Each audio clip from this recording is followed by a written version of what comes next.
नमस्कार, section news नाटक और आप सभी का स्वागत है। चीन को शायद पता नहीं है कि यह 1962 वाला भारत नहीं है।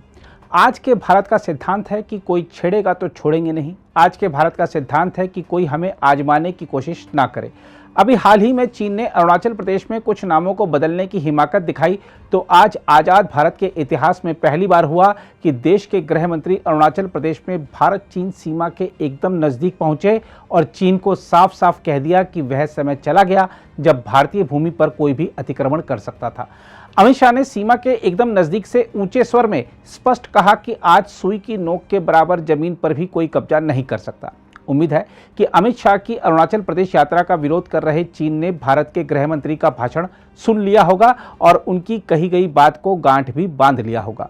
भारत के गृह मंत्री का भाषण देश की अखंडता और सीमाओं की सुरक्षा के प्रति भारत सरकार के दृढ़ रुख का तो समर्थन करता ही है, साथ ही देश की जनता को भी आश्वस्त करता है कि देश सही हाथों में है। देखा जाए तो पहले की सरकारों के दौरान सीमाई गांवों को उनके हाल पर छोड़ दिया गया था। यही नहीं, सेना को भी यह अपने आप ही देखना होता था कि चुनौतियों से जूझते हुए वह कैसे तैनाती वाले इलाकों तक पहुंचेगी। लेकिन यह नरेंद्र मोदी का भारत है। यहाँ विमर्श बदल गया है। अब सीमा के गांव आखिरी नहीं, भारत के पहले गांव हैं। अब सेना को सिर्फ हथियारों से सुसज्जित नहीं किया जाता, बल्कि उनकी तैनाती वाले इलाकों में ढांचागत सुविधाएं बढ़ाई जाती हैं। हम आपको बता दें कि मोदी सरकार ने अरुणाचल में सड़क संपर्क के लिए विशेष रूप से 2500 करोड़ रुपए सहित 4800 करोड़ रुपए के केंद्रीय योगदान के साथ वाइब्रेंट विलेजेस प्रोग्राम को मंजूरी दी है। अमित शाह ने भारत चीन सीमा से लगे किबितू गांव में वाइब्रेंट विलेजेस प्रोग्राम की शुरुआत के साथ ही स्वर्ण जयंती सीमा प्रकाश कार्यक्रम के तहत निर्मित राज्य सरकार की 9 सूक्ष्म पनबिजली परियोजनाओं का उद्घाटन भी किया है। ये बिजली परियोजनाएं सीमावर्ती गांवों में रहने वाले लोगों को सशक्त बनाएंगी। सीमाई इलाकों में सुविधा बढ़ाने के लिए सरकार कितनी प्रयासरत है, इसका एक उदाहरण हाल ही में रक्षा मंत्री राजनाथ सिंह के अरुणाचल दौरे के दौरान भी सामने आया था, जब उन्होंने LAC के पास एक पुल का उद्घाटन कर भारत की रक्षा तैयारियों को बल प्रदान किया तथा अपने संबोधन के माध्यम से चीन को कड़ा संदेश भी दिया। सियोम नदी पर बनाया गया पुल रणनीतिक रूप से भारत के लिए काफी महत्वपूर्ण है, क्योंकि यह वास्तविक नियंत्रण रेखा के दूर दराज के क्षेत्रों में सैनिकों को तैनात करने में सहायक होगा। इसके अलावा रक्षा मंत्री ने सीमा सड़क संगठन द्वारा देश के सीमावर्ती इलाकों में निर्मित 28 मूल ढांचा परियोजनाएं भी राष्ट्र को समर्पित की थी। बहरहाल, आइए सुनते हैं सीमा के नजदीक से गृह मंत्री अमित शाह का वह भाषण जिसे सुनकर ड्रैगन का कांपना निश्चित है। एनवायरमेंट की सिक्योरिटी को भी सुनिश्चित किया जाएगा। पर्यटन और स्थानीय संस्कृति और स्थानीय भाषा को भी इसका संरक्षण और संवर्धन करते हुए ये गांवों को एक 100% रूप से अपनी संस्कृति की रक्षा कर पाए, इस प्रकार के गांव हम बनाएंगे। इसका दूसरा लक्ष्य होगा पलायन रोकना। यहां पर रोजगारी की सारी सुविधाएं हम खड़े होंगे। निर्जन गांवों में पुनर्वास होगा। हमारे उप मुख्यमंत्री जी ने बताया कि कनेक्टिविटी के कारण पहले गांवों में आबादी घट रही थी, अब गांवों में आबादी बढ़ रही है और प्रभावित गांवों में पूर्ववत स्थिति प्राप्त करने का हमने 5 साल का लक्ष्य रखा है, जिसको मैं खुद गृह मंत्रालय में से हर महीने मॉनिटर करने वाला हूं और प्रधानमंत्री जी भी गृह मंत्रालय की बार बार पूछा कर रहे हैं। और इसके साथ साथ तीसरा लक्ष्य है सीमावर्ती गांवों की मूलभूत इंफ्रास्ट्रक्चर। यहां पर पानी को रोककर पीने की पानी के स्रोत खड़े करना, जल विद्युत की आपूर्ति कर जल विद्युत से यहाँ की सेना के जवान, ITBP के जवान और ग्रामीण जनों को बिजली पहुंचाना, स्वास्थ्य की सुविधाएं खड़ी करना और आवश्यक सेवाएं सारी गांव में उपलब्ध कराना। ये 3 चरण में वाइब्रेंट विलेज कार्यक्रम होगा और इसके माध्यम से समग्र उत्तरी बॉर्डर के सभी गांव जहां से आबादी कम होने का खतरा दिखाई पड़ता था, वहां आबादी को बढ़ाने का काम करना, वहां देश भर से पर्यटन आए इस प्रकार की सुविधा करना और जो देश के शहर में जो सुविधा नागरिकों को उपलब्ध है वो सारी सुविधा आप लोगों को मिले। एक बार कनेक्टिविटी हो जाएगी तो ऑनलाइन एजुकेशन के सारे कोर्स भी पढ़ेंगे, बढ़ेंगे। हमारे बच्चे यहां से पढ़कर सारी एग्जामिनेशन के अंदर हिस्सा भी ले पाएंगे।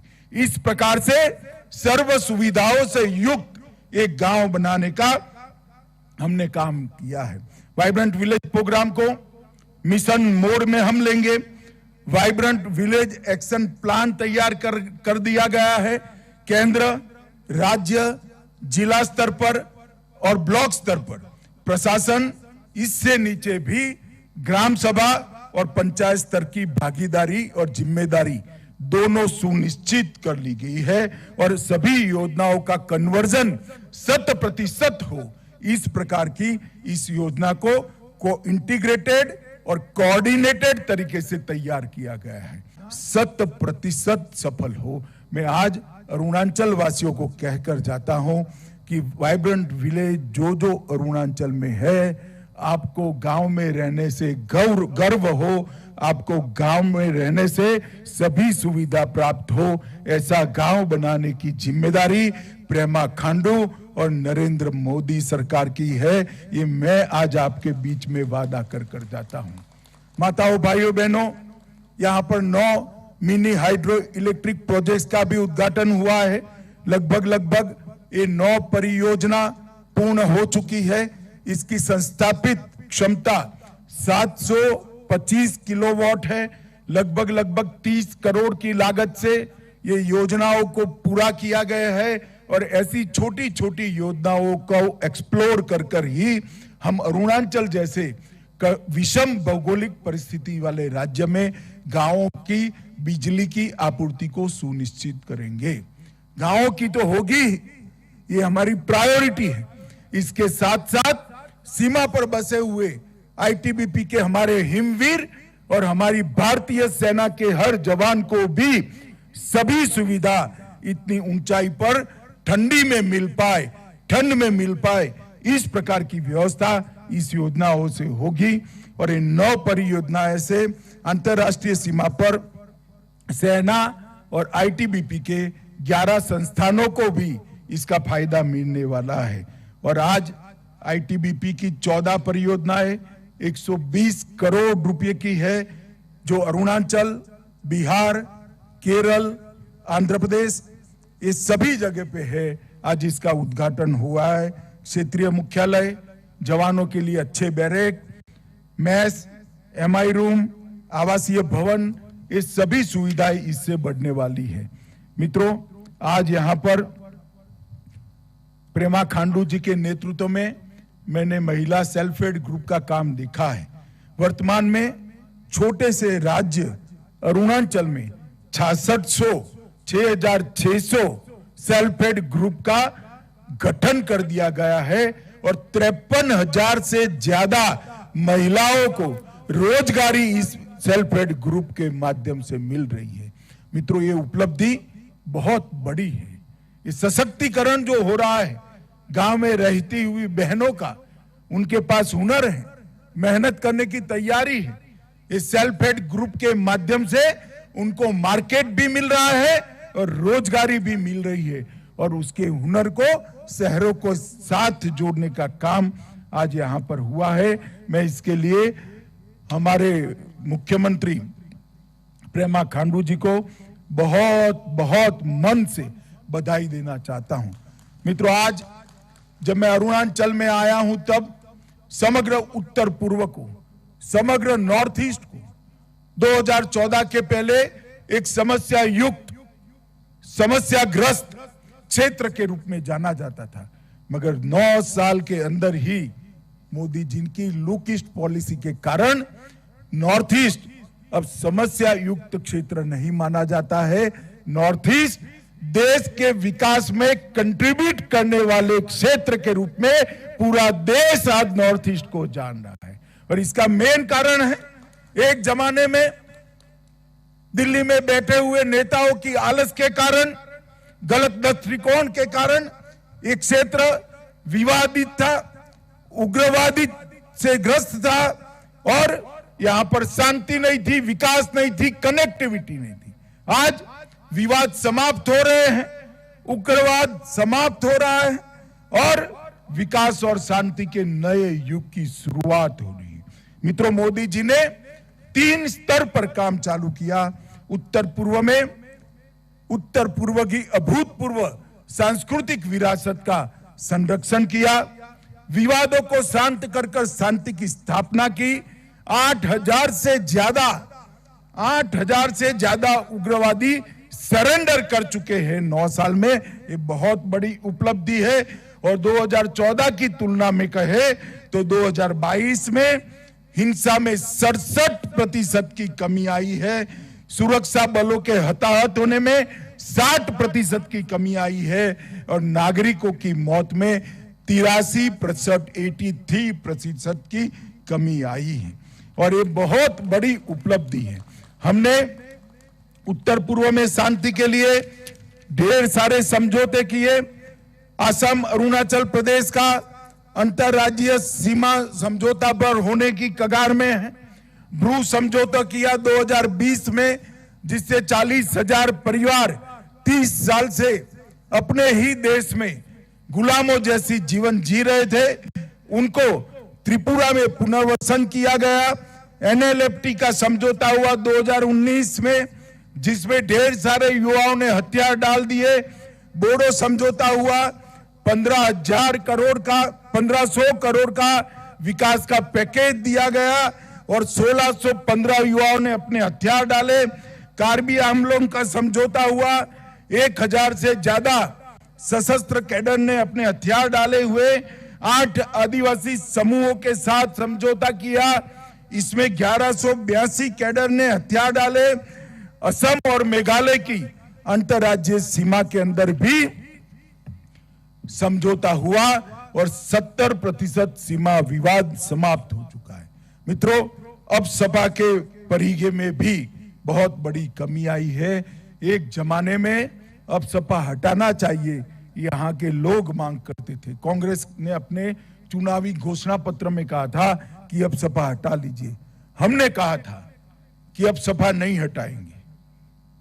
सेना और सशस्त्र बलों के लिए जरूरी कानून है, परंतु हम ऐसी स्थिति रखेंगे कि अब सपा लगाना ही न पड़े। और आज मैं बड़े आनंद और गर्व के साथ कह रहा हूं कि 70% नॉर्थ ईस्ट के अंदर से अब सपा को हटा लिया गया है। आज अब सपा नहीं है और वो दिन दूर नहीं है कि समग्र उत्तर पूर्व के अंदर से अब सपा को हटा लिया जाएगा। सेना के जवानों का सम्मान हो रहा है, सशस्त्र बलों के जवानों का सम्मान हो रहा है और शस्त्र लेकर जो युवा घूमते थे, आज वो मेन स्ट्रीम में आकर मोदी जी के नेतृत्व में भारत के विकास के काम में लग गए हैं। ये हमारी नीति है। सीमा के लिए भी लगभग 15,000 किलोमीटर से लंबी भूमि सीमा को हमने सुरक्षा की दृष्टि से कोई इसके अंदर कोई लोग गोताही नहीं बरतते। हमारी नीति स्पष्ट है। हम सबसे शांति चाहते हैं, मगर हमारे देश की 1 इंच भूमि पर भी कोई अतिक्रमण नहीं कर सकेगा। हमारी सेना और हमारी सीमा, इसके सम्मान के साथ कोई समझौता नहीं कर सकेगा।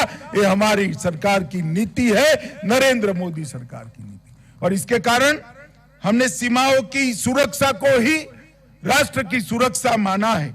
इसके आगे और कोई संदेश हो नहीं सकता। सीमा की सुरक्षा ही राष्ट्र की सुरक्षा होती है। इसलिए सीमा पर इंफ्रास्ट्रक्चर को नरेंद्र मोदी जी ने अपनी प्रायोरिटी में रखा है। 2014 से 2023 तक 547 किलोमीटर की बॉर्डर फेंसिंग का काम पूरा कर लिया गया है। 1100 किलोमीटर से ज्यादा बॉर्डर रोड का निर्माण किया है। 1057 किलोमीटर पर फ्लड लाइट लगाने का काम हुआ है। 468 बॉर्डर ऑब्जर्वेशन पॉइंट्स BOPs लगाने का पोस्ट लगाने का काम भी पूरा हो गया है। और मैं इतना ही कह सकता हूं कि सीमा के इंफ्रास्ट्रक्चर के डेवलपमेंट में कांग्रेस ने 12 टर्म में 12 बार उनकी सरकार आई, इसमें जो काम नहीं किया वो मोदी जी ने सिर्फ 2 टर्म के अंदर कर दिखाया है। ये बताता है कि ये सरकार की सीमा के लिए क्या प्रायोरिटी है। इसके लिए हमने भूमि अधिग्रहण करने के लिए गृह मंत्रालय को शक्तियां दी है। सीमा क्षेत्र विकास का कार्यक्रम बॉर्डर एरिया डेवलपमेंट प्रोग्राम बनाया है। सीमा व्यापार के लिए इंटीग्रेटेड चेक पोस्ट बनाई है। और इसके साथ साथ ये वाइब्रेंट विलेज कार्यक्रम को भी आगे बढ़ाया है।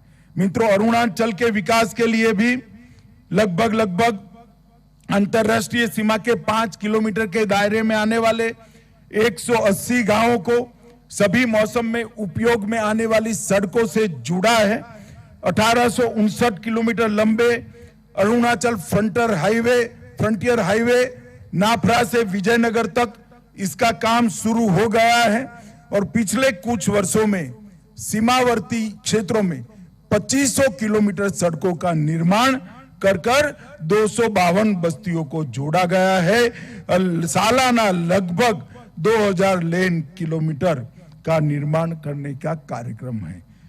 केंद्र सरकार द्वारा अरुणाचल सरकार को 44,000 करोड़ रुपया हमने इंफ्रास्ट्रक्चर डेवलपमेंट के लिए दिया है। हवाई संपर्क के लिए भी advance landing ground Mechuka, Tuting, Walong, Vijaynagar, Mechuka, Tuting और वालोंग में सिविल टर्मिनल बिल्डिंग का निर्माण भी हम 3 चरण में है। रेल संपर्क के लिए पासीघाट, तेजू, परशुराम कुंड भी हमारा प्रथम गांव वाला स्थान है। वहां पर भी फील्ड लेवल का सर्वे समाप्त हो चुका है, काम बहुत जल्द में होगा। डिजिटल संपर्क में भी 684 गांवों में 4G कनेक्टिविटी पहुंच चुकी है। विद्युत सीमा क्षेत्रों में प्रकाश की व्यवस्था लगभग 1327 सीमावर्ती गांवों का विद्युतीकरण किया गया है और 728 गांवों में 6000 सौर स्ट्रीट लाइट भी लगाने का काम हुआ है। मित्रों, मैं इसलिए बता रहा हूं कि नरेंद्र मोदी जी की और नरेंद्र मोदी सरकार की सबसे बड़ी प्राथमिकता हमारा सीमा का क्षेत्र है। आज मैं यहां आया हूं तब समग्र वाइब्रेंट विलेज प्रोग्राम का भी रिव्यू यहां पर रखा गया है और अभी हेलीकॉप्टर चला गया, सभी लोग देख रहे थे, हेलीकॉप्टर चला गया। अमित शाह यहां बैठे हैं, कैसे जाएंगे? मैं कहीं नहीं जा रहा, आज आपके गांव में आपके साथ रुककर आपके साथ भोजन कर जाने वाला हूं, कल दोपहर को जाऊंगा। मित्रों, ये जो अप्रोच है मोदी जी ने, और मैं अकेला नहीं, समग्र मंत्रिमंडल को वाइब्रेंट विलेज के अंदर एक रात रुकने के लिए मोदी जी ने बात कही है और भारत सरकार के सभी मंत्री कोई न कोई वाइब्रेंट विलेज में जा रहे हैं। ये बहुत बड़ी बात है। ये अप्रोच जो है वो दूरिया रोड से कम नहीं होती है, दूरिया एयरपोर्ट से कम नहीं होती है, दूरिया रेलवे से कम नहीं होती है, दूरिया मन के लगाव और प्यार से कम होती है और ये दूरिया कम करने का काम नरेंद्र मोदी जी ने किया है। आज मैं आया हूं तब अरुणाचल के संपूर्ण विकास के लिए प्रेमा खांडू की सरकार को मन से बहुत बहुत बधाई देना चाहता हूं। इनके नेतृत्व में अरुणाचल दिन दूनी रात चौगुनी प्रगति कर रहा है। नीचे प्रेमा खांडू, ऊपर नरेंद्र मोदी, ये जो डबल इंजन की सरकार है वो अरुणाचल को समग्र देश में छोटे राज्यों में सबसे विकसित राज्य बनाएगी, इसका मुझे पूरा भरोसा है। आज वाइब्रेंट विलेज के गांव वासियों को मैं हृदय से बहुत बहुत बधाई और शुभकामनाएं देना चाहता हूं। मोदी जी ने जो योजना बनाई है, आप भरोसा रखना, वो योजना को हम जमीन पर उतारेंगे और एक गांव को वाइब्रेंट विलेज बनाकर देश का पहला गांव कहलाने में आपको गर्व हो, ऐसा गांव बनाकर ही दम लेंगे। हम आपको यह भी बता दें कि गृह मंत्री का स्वागत करते हुए अरुणाचल प्रदेश के मुख्यमंत्री पेमा खांडू ने आज के दिन को ऐतिहासिक बताया था। ये शायद इतिहास होगा कि देश का अपना यूनियन होम मिनिस्टर इतना बॉर्डर के पास आके यहाँ पे पब्लिक का बीच में आके एक बहुत important programme, flagship programme, vibrant village programme आज यहाँ से लॉन्चिंग किया जाएगा। और इस वाइब्रेंट विलेज प्रोग्राम से आने वाला दिनों में हमारा अरुणाचल प्रदेश और नॉर्दर्न बॉर्डर्स के जितने भी जो राज्य हैं इस देश में, इसमें बहुत बड़ा फर्क पड़ने वाला है। अगर आप भी लेना चाहते हैं देश दुनिया की तमाम जानकारी तो आज ही सब्सक्राइब करें हमारे चैनल को। साथ ही नीचे दिए बेल आइकन को जरूर दबाएं ताकि हर अपडेट आप तक पहुंच सके।